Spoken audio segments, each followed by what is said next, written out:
Packer Nation morning, everybody. And it is an especially good Packer Nation morning because it's Tuesday. It's not Monday anymore. And it is a Tuesday after a big Packers win at the Link over the Philadelphia Eagles, 27-13. Finally, and I titled the show, Can I Get a Little Love? Is it good to feel like a winner again for the first time in a month, folks? Let me know who you are and where you're coming at me from. We'll do a little bit of Packer Nation roll call as we start the show today. Charlie is here, says great game. Antonio is feeling good as well. I tell you what, we are going to start the show off today just showing a little love. Ricky is here as well. Jamie, good to see you. And while we're getting on, if you wouldn't mind giving a little love to my buddy, Andrew Baumeister, who I am drinking Barris Brothers Packer Perk coffee today. This is coffee with a hazelnut and a little bit of Irish cream, but it's from Barris Brothers. If you want to get a hold of some, it is delicious, and I'm loving it. And Andrew, I totally appreciate it. Give a little love for my buddy Andrew Baumeister right now. A little bit of heart action for him. I know you got it in you as you're getting on the show today. But yeah, definitely. There's a lot to love about the way the game went last night. Anybody got any love for Aaron Rodgers out there right now? And the way that he played 30 of 39. I mean, he threw almost 40 passes and only was incomplete on 9 of those. Pretty incredible. And loving what Aaron Rodgers has been doing really for the last several games. And finally, it equates to a win, just what we needed. And we finally got it. I'm going to throw my microphone on here because I forgot to put it on. But yeah, it's a big deal, guys. We've finally got the ship righted. It's one win, but we are actually back in the W side of the things for a change. All right, who's out there? Let me know where you're at and who you are. How about some love for we've got a lot of love for Davante Adams, I'm sure, out there in Packer Nation right now. The guy was absolute money again. We'll talk about it and circle the stat. He was just an absolute phenomenal game. Once again, not only with the initial touchdown right off the bat, with a little bit of juke, hard to bring down, he's showing himself to be, but then also finding the end zone on that. But not only that, but then the beautiful catch in the end zone. An amazing pass by Aaron Rodgers, just an incredible pass. We got a little love for Aaron Rodgers. We got to have a little love for Davante Adams. How about a little love for an offensive line, a banged-up offensive line that has had to make some changes? We got Jason Spriggs. We got guys stepping in. We got a new center who isn't so new, but we lost Sitton, and we've got a left guard that's been playing phenomenal. This offensive line had been struggling of late because the continuity was not there with all of the injuries, and they came back strong, giving Aaron Rodgers plenty of time. How about some love for HaHa Clinton-Dix with an interception in this game? We said one of the keys was to finally win the turnover battle, and we finally pulled it off. HaHa Clinton-Dix with the pickoff, and the Packers able to score 3 points off of that. How about a little love for Mike Daniels knifing through and bringing down Wentz in the backfield? Should have been a defensive stand that I thought ended in a safety at that point. We weren't able to pull that off. What a great play. How about some love, lastly, out there for Jacob Shum with one of the most beautiful punts. That's what they brought in for. They brought Jacob Shum in because he could drop a vertical punt and he could lay it flat, and that was exactly textbook what you wanted on that punt. And also a little love that he didn't have to trot out on the field much last night. We were getting the job done. It's good to see all you guys out here, Trevor and Bryce and Virginia and Wesley. I saw Trent pop up. Good to see you, buddy. Libby is here. Nancy is here. And NFL Network is all about the Packers this morning. He says, isn't it funny how the National Network keeps up? And again, though, we all understand this is just one game. But this is the Packers season from now on, is just one game. One game at a time. Just find a way to win one game. And that's what they're going to have to do for the whole rest of the season. Hey there to Daniel. Adien is here. Roger and Jacob and Nick. Yeah, but there's a lot to be said for a game that not a lot of people picked the Packers. My pick was a pick of heart more than head last night, or yesterday morning, actually it was. And the Packers went out and found a way to get the job done. All right. We usually play, we got to play Love It or Leave It, which is what we play every day after. We play it every Monday. Of course, today's Tuesday because the game was Monday night.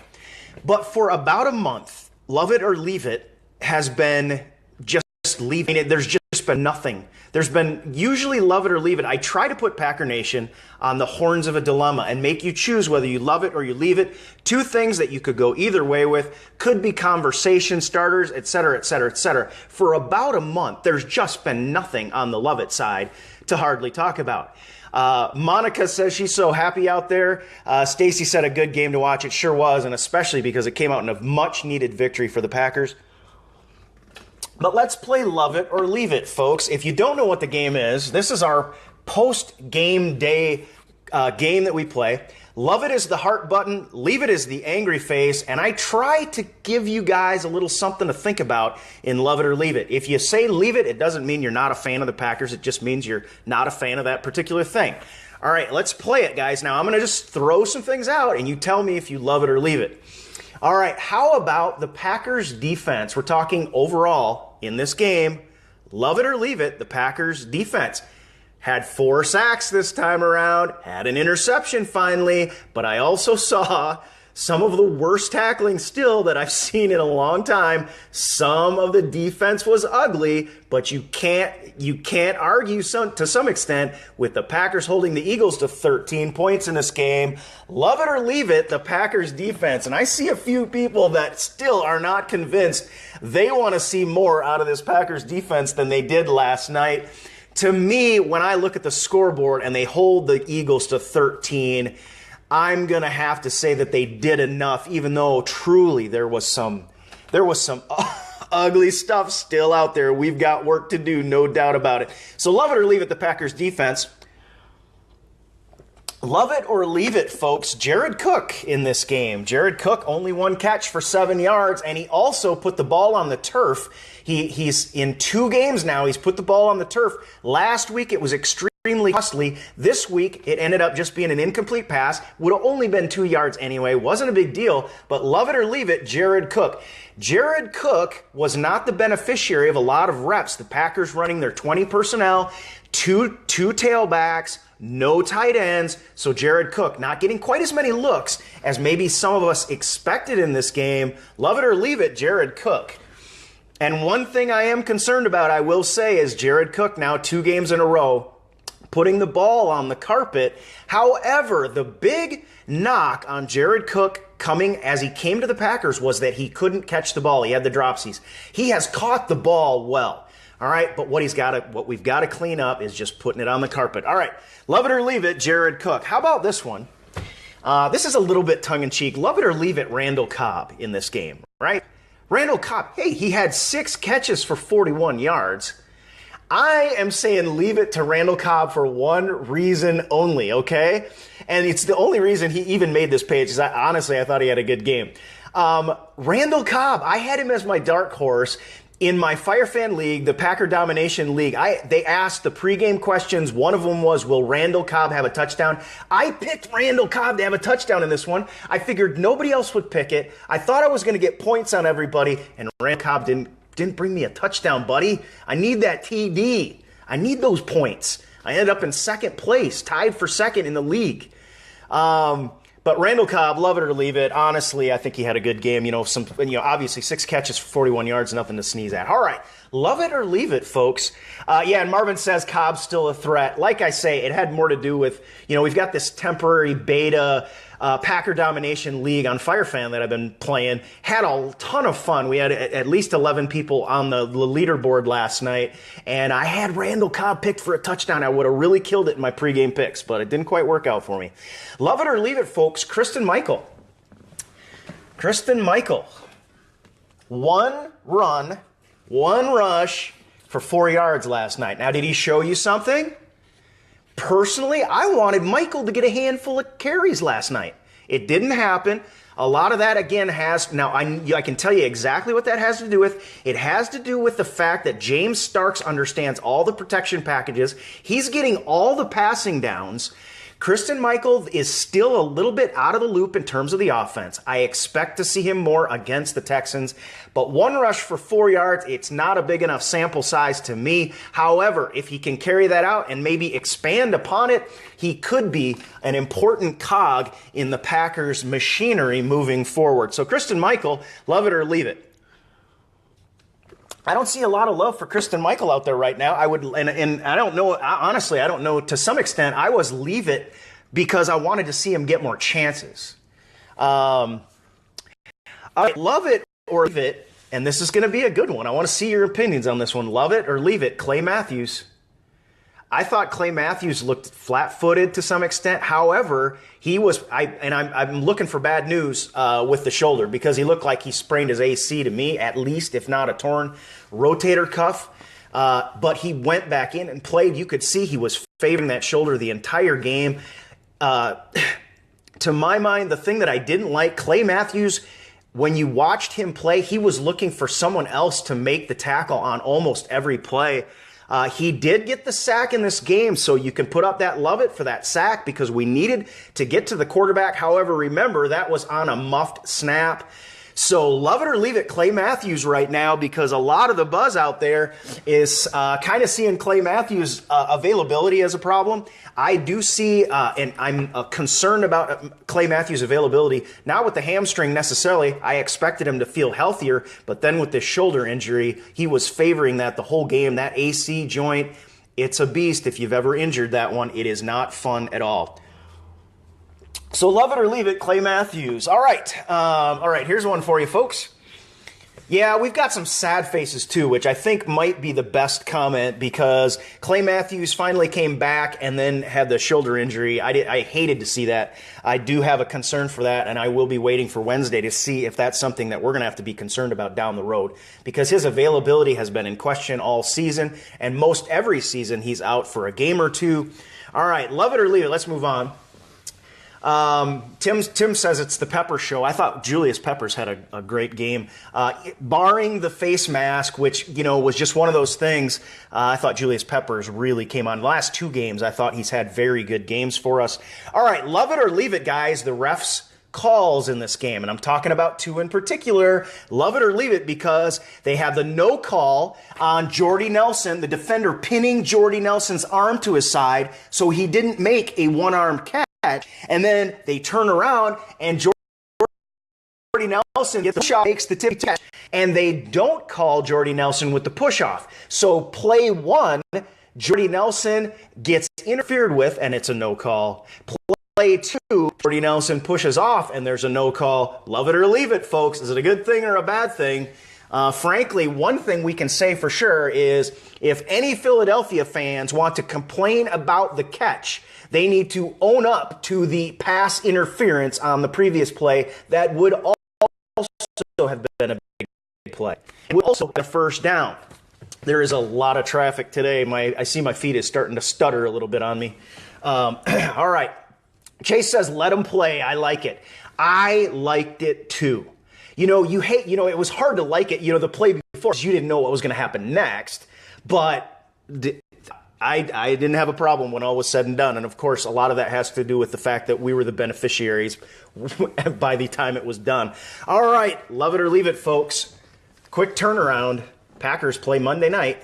Take Tuesday off. They'll be back tomorrow to get started and get ready for the Texans. However, they're back and home field advantage, Lambeau Field. Love it or leave it, this quick turnaround, Monday to Sunday, in a season that has been full of crazy scheduling. Love it or leave it. And I need some more coffee because my throat is getting...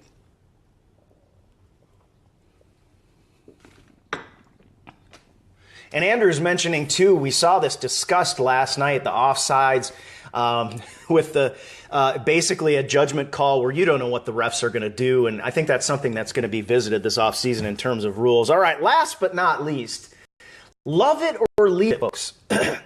And hear me out on this one. Love it or leave it, Aaron Rodgers slays it on the field. I mean, he's surgical on the field. And then he goes off off the field into the ice fishing shanty, and he gets skunked. He came out of that ice fishing shanty. He didn't catch a thing in there. So love it or leave it. I mean, yes, kudos to Aaron Rodgers for having a good game on the field. But when you go ice fishing, man, you stay on the ice until you catch something. You don't come out of that shanty until you got something, even if it's a small one, a perch. I don't care. Catch something.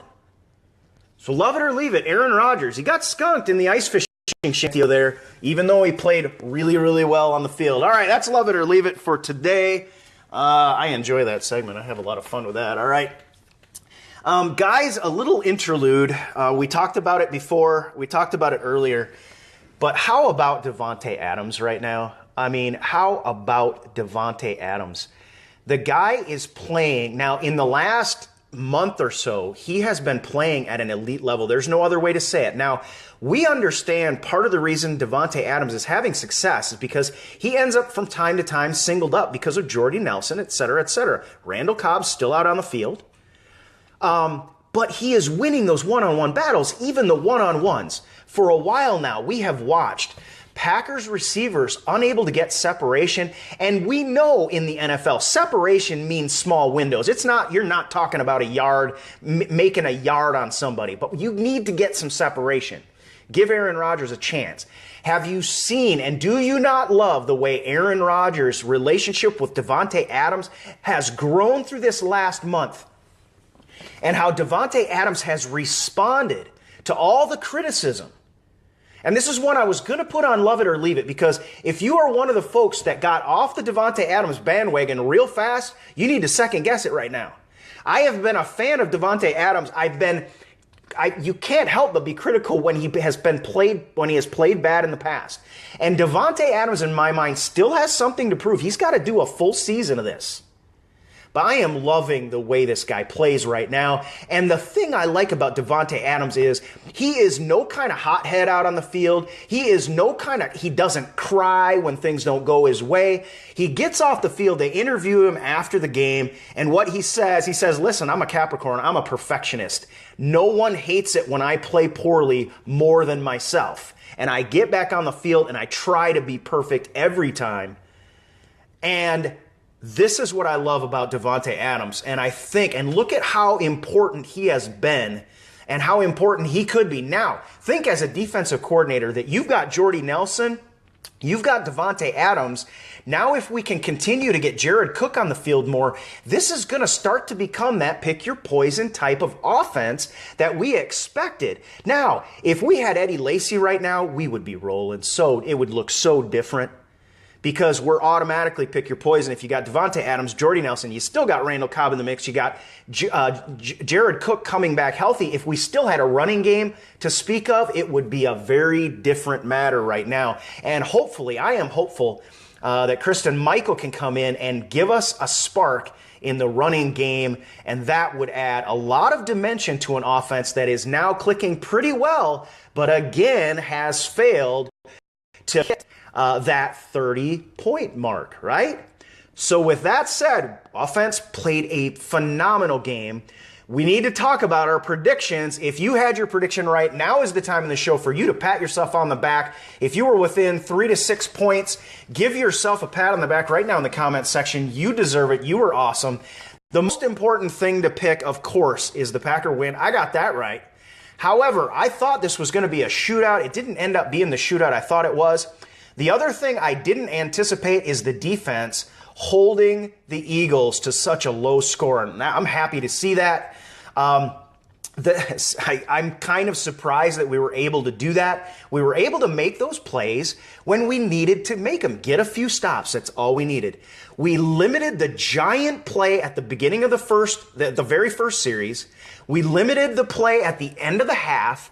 And we didn't end up in a situation where we had to get a stop at the end of the game. We had it in the offense's hand.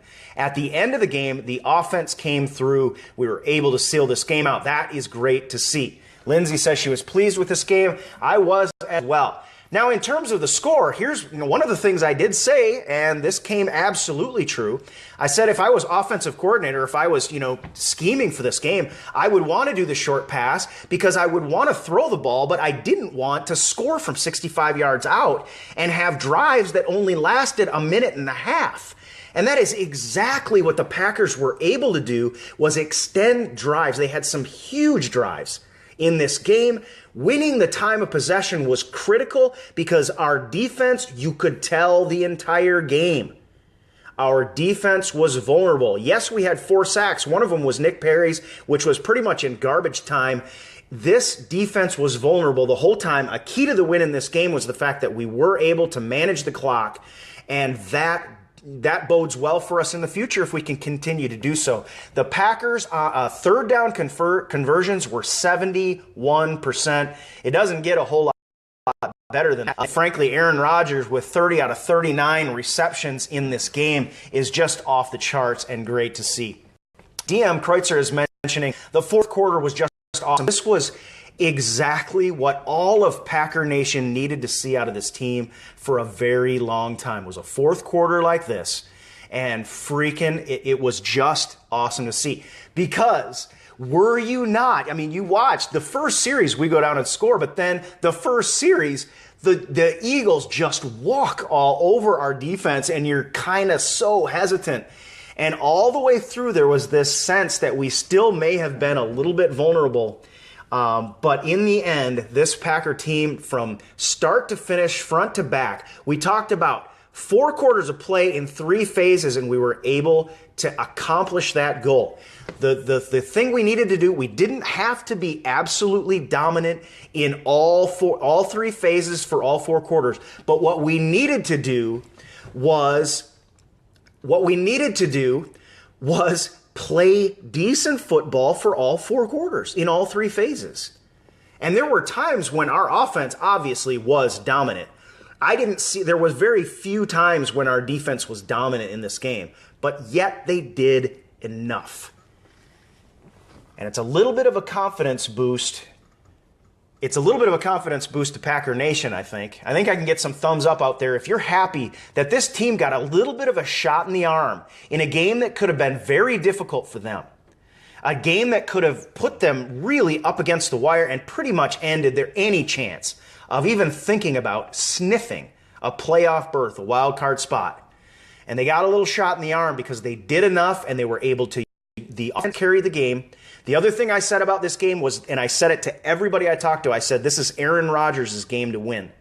We can't stall out for 3 drives like we did in the game before. Aaron Rodgers has got to come out. He's got to start fast, and he's got to take this team on his shoulders, and he has to get a win, and he did so in fine fashion. Is anybody, however, out there concerned with this injury to Aaron Rodgers' hamstring? This is one thing. Again, when he mentions a hamstring injury, does anybody else just kind of go, oh, I know he's probably going to be able to play, but is it going to affect the game plan against the Texans? Is it going to be a nagging injury that bothers him from now until the end of our season, whenever that may be?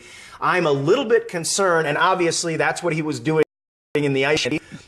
He wasn't fishing, that's why he got skunked, okay? So just in case anybody, misunderstood that.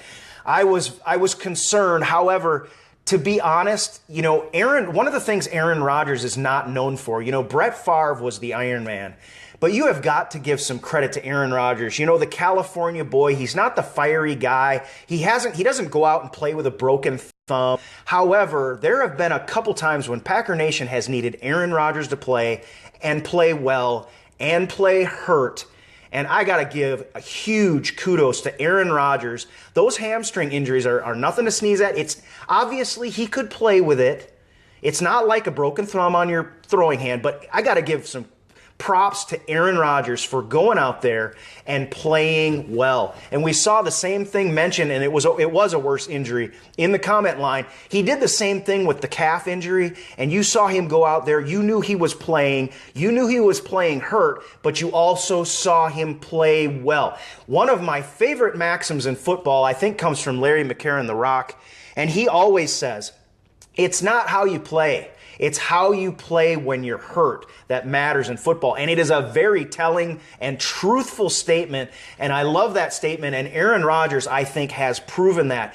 It's not the same thing. And I'm not comparing him to Brett Favre, but I am saying the guy is, and you look at the respect that his teammates have for Aaron Rodgers when he does that, and I just really love seeing him do that, and I hope he's okay because we are definitely going to need him to be as healthy as possible down the road. All right. Jacob is mentioning, did anybody see the injury to Derek Carr? And I am going to mention that because he took a snap. I was watching that because I was playing Firefan along with it, which made that game incredibly interesting. However, he took a snap and he got I think it was his pinky, jammed and dislocated. They called it jammed. It was dislocated. But the thing you need to understand is if you look at Larry McCarron, his pinky is permanently that way. If you look at Baldy, his pinky is permanently that way. They were able to fix it for Carr, and he's going to be fine. When I was growing up, and if my buddy Zach Thundercloud or anybody from BRF High School is out there in little old Wisconsin, my buddy Zach was the quarterback for our team way back. So I'm just going to say it could be worse and tell this story. Zach dropped back in the pocket in pregame warmups and zips this pass to one of our younger wide receivers. We were in 8th grade. This is way back. He was in 8th grade. We were in 8th grade. He was in a 7th grader, a lighter guy. He goes up for the pass, and he comes back holding his hand like this, and the bone is sticking out of his pinky. It was gross. It was either the bone or the tendon or something, but it could be worse for Carr out there. He's going to be fine. But yeah, that was a wicked-looking injury, and they are not fun to have, so... All right. Virginia says, poor guy. LOL. Okay. Let's see. What do we got? I'm looking for a few comments. I'm not seeing much. All right. Let's do some circle the stat. We got to go through these stats, guys, because I'm going to go through it a little more full-fledged just because there's more to talk about. And a couple things we mentioned earlier. Aaron Rodgers, 30 of 39, 313 yards, 2 touchdowns in this game. However, you compare it to Carson Wentz, who also, really, the guy's a player. And Aaron Rodgers had high praise for him, and rightfully so, 24 of 36 for 254 yards. But he didn't have any touchdowns in this game except the one on the ground. And honestly, that one on the ground, if Clay Matthews hadn't been favoring his shoulder, I think he'd have been able to get Carson Wentz to the ground on that one. You could tell Clay Matthews was hurting on that play. How about rushing? James Starks was 17 carries for 41 yards. He had the long of 8, but it was a really well-timed 8-yard run. Other than that, he didn't do much except keep defenses honest, and we finally had a bit of a run game, but it was enough of a mix to keep the defense honest, and we did have the one rush by Christine Michael. I want to see more out of Christine Michael. I was hoping to see a handful of carries by him in this game. Didn't happen that way. However, I'm hopeful against the Texans. He'll be ready to really start to make a difference. How about Davante Adams? 5 receptions for 113 yards, 2 touchdowns, and a long of 50. This guy in this game just did it all. The only other thing he could do is like Randall Cobb or Ty Montgomery line up in the backfield and have a 20-yard scamper. That's about the only thing this guy can do. And the other thing that Davante Adams can do is, man, Davante, just keep it up. Just keep it up. And DM is mentioning... And I agree with you, DM, entirely. I am very high on Clay Matthews coming back. We had nobody. The linebacker core was decimated. Matthews played some inside, but he came back after the injury. And I will tell you, I have had a injury to my AC joint. It hurts like heck. For the position he plays, it hurts every single down. And I got to give a lot of props to Matthews for coming back in that one. Jordy Nelson, 8 catches, back to the stats. Jordy Nelson, 8 catches for 91 yards. Almost broke 100, a long of 22. The guy did it when we needed it on the 4th down. And what a great game by him. He's quietly having a great season. He scored a lot of touchdowns, folks. Davante Adams now is getting a lot of the props. Part of the reason Davante Adams is getting the opportunities he does is because Jordy Nelson is on the field and is a constant threat and continues to perform, even though those defensive coordinators are rolling safeties over the top to him and trying to double him up as much as they can. It's just, you get Jordy Nelson one-on-one, Aaron Rodgers sees and good things happen. Of course, we know Jared Cook only with the one catch for 7 yards. He did have that other almost catch where it was good concentration, put the ball on the ground. It ended up being an incomplete pass, would have only been a couple of yards anyway. However, a big factor in the Jared Cook situation was this 20 personnel group. We were able to get James Starks and Aaron Ripkowski. Oh, I forgot to mention, how about a little love for Aaron Ripkowski? I had him on the list at the beginning of the show. How about a little love for Aaron Ripkowski from 2 yards out, scoring the first touchdown by a Packers running back on the ground and giving Aaron Rodgers a run for his money. Ripkowski with a great game out there, I thought. Really making a difference, and I was really happy to see that because, truly we needed that. We needed a running game, and we started to finally get it with that 20 package, that 20 personnel package. Ripkowski, Starks, I am looking forward to seeing Ripkowski and Christine Michael. I hope they do that 20 package, the 3 wide receivers, 2 backs, and get Ripkowski and give Michael a chance to run behind Ripkowski and see what he can do. Maybe that 4 yards turns into 6, or with Ripkowski in the hole, perhaps that 4-yard run turns into a big one at that point. So yeah, good to see. And of course, we really needed him. We needed Ripkowski in this game. We haven't been getting anything going. Our running game situation has been a hodgepodge, I think is what I would say. Honestly, I think Mike McCarthy has done as good a job as you really can do, because Ted Thompson, we had a revolving door. He wouldn't bring anybody in and have him stay. Hopefully, Christine Michael is here to stay. The 62 overall pick in the year when Eddie Lacy was picked 61. Leading rusher for the Seahawks, and then cut, sort of surprise. Could be a factor going forward. I see Christine Michael as a possible 2010 James Starks if he can get his wheels under him, get his body, get behind his pads, and start getting some reps in these games. Ripkowski, had several carries in this game, starting to make a difference as well. But Aaron Ripkowski, I think he had that catch out of the backfield and just trucks a guy. You could hear it on TV, and they had to go back and stop and say, listen to this. When you hear the replay, listen to this hit. And I am loving it. He's a baller. And let me ask you this, all right? Because listen, I know we all loved John Kuhn. Nobody's taken anything away from John Kuhn.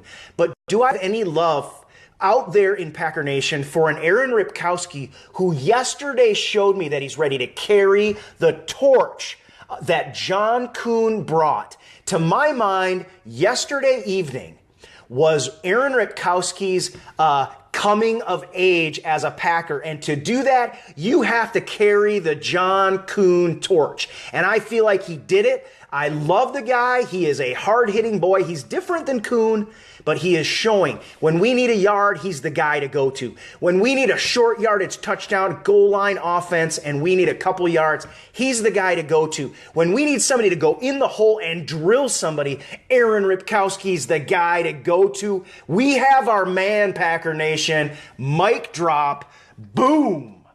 I am just loving the way this guy plays. And the fullback position is almost, most teams, the fullback position, it's like tumbleweed. It's crickets.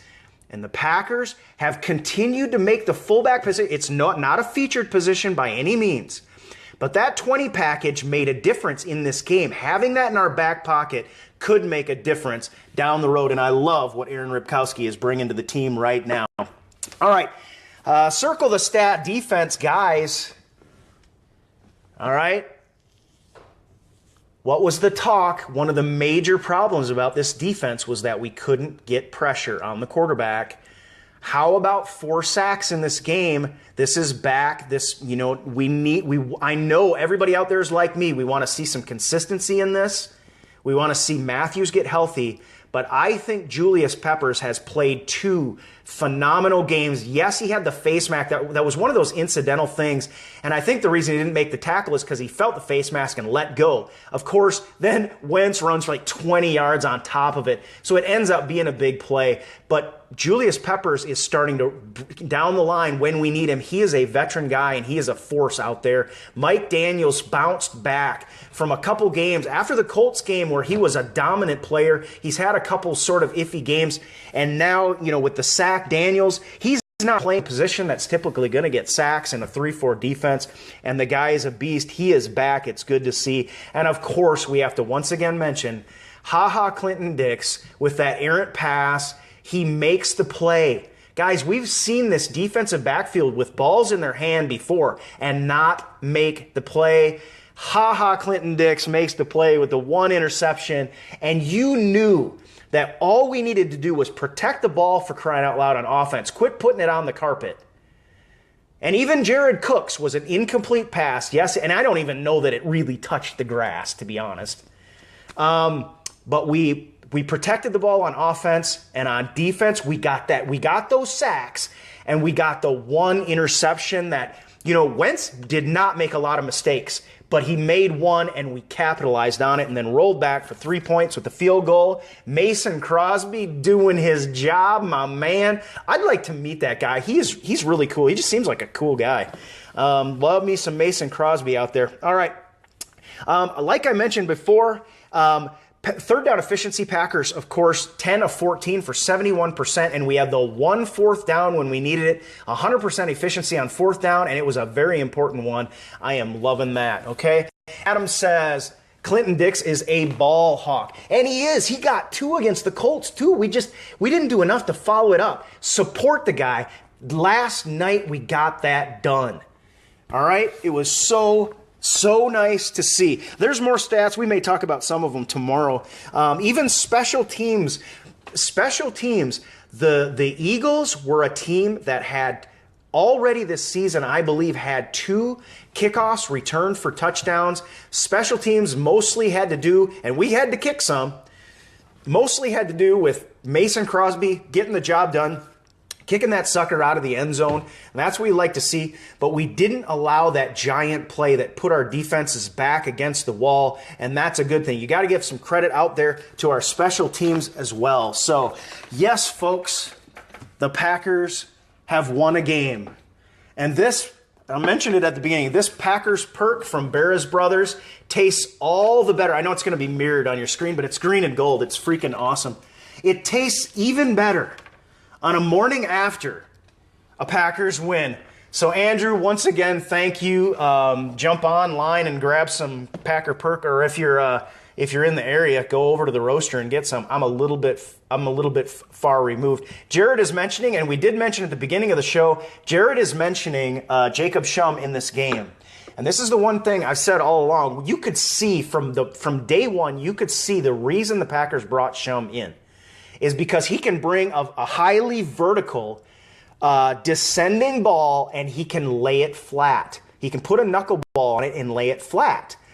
There were 2 problems right off the bat. My problem with Shum was never that he couldn't punt. I mean, that remained to be seen regardless because we didn't know.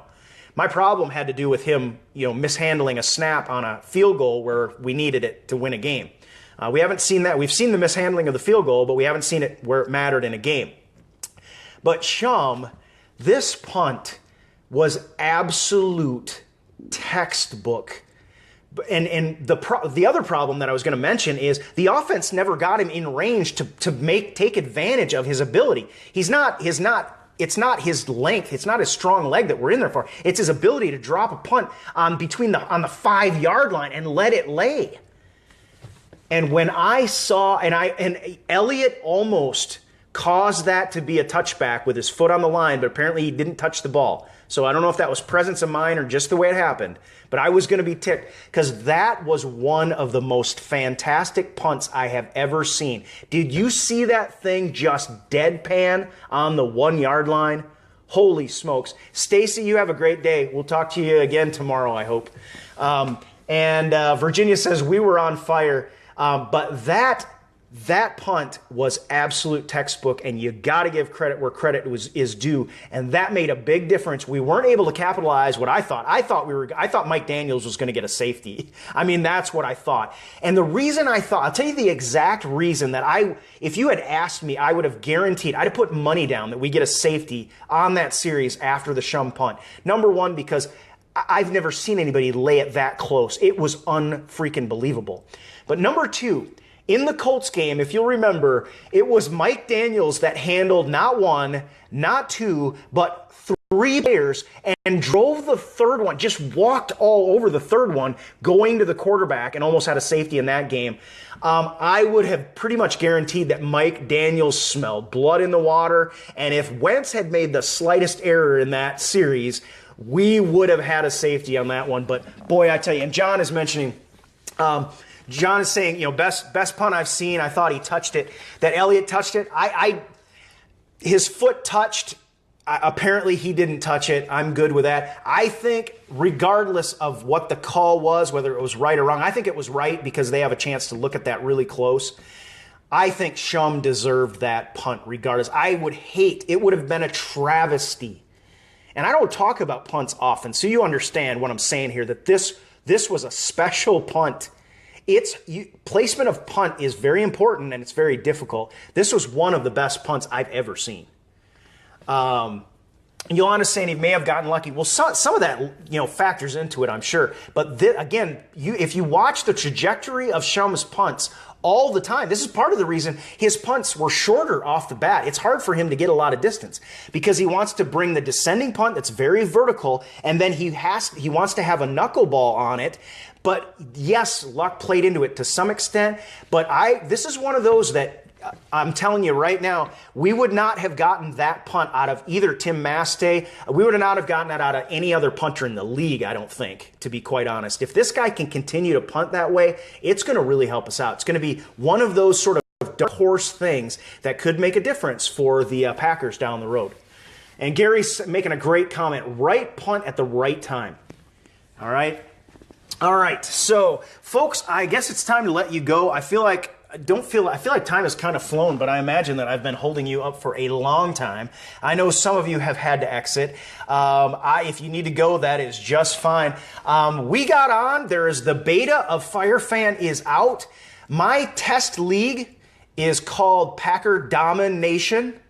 And it is just a test. When the real league comes out, you guys are going to name it. We're going to play for the Precious right here. If you haven't, you can go right now and download from Apple App Store or Google Play, FireFan and play. However, you need to understand it's in beta. There are going to be problems. We had Maurice last night found a way to double up points and went to the top of the leaderboard, was killing everybody. And of course, Maurice, being the good guy he was, I love you, buddy. He got back to me because he understood what a beta was. And he just said, hey, listen, this is what was going on so that we could refer that back to the team. And he had fun with it. He smack talked us during the game and I smack talked back because after the game, the back end of the company took those points away after, so I got to smack talk him back. It was a freaking blast. If you're okay and you understand what a beta is, you can have a lot of fun playing the game right now. Don't worry about a thing in terms of the league, or if something happens and points, you get points, you get them taken away. You're playing for free. They're gonna give you a handful of tokens just to keep playing. John, you have a good day too. I appreciate it. Sean says Victory Tuesday, loving it. Go Pack Go, and I agree. But you can play, if you're the kind of perfectionist and you're going to really kind of struggle if things don't work just the way they're supposed to, just wait because they're getting it all squared away. This is going to be a fantastic game. So download FireFan. The promo code is Get the Ring when you download it, and my league is Packer Domination. You should see the GPNG. All right. Sean, until next time, brother. All right, talk to you later. Okay, folks, India is here. Timothy, awesome. Glad to hear from you. I appreciate you putting that up there. I didn't catch it at the beginning of the show. You have a great day, evening, whatever it is. I'm not sure right now. I think you might be right in the middle of the night. All right, folks, have a good one. I'm going to talk to you later. Remember, FireFan is out. You can give it a try if you're okay with a beta, and I will see you on there as well. Have a great Tuesday, Victory Tuesday. See you tomorrow, same pack time, same pack place.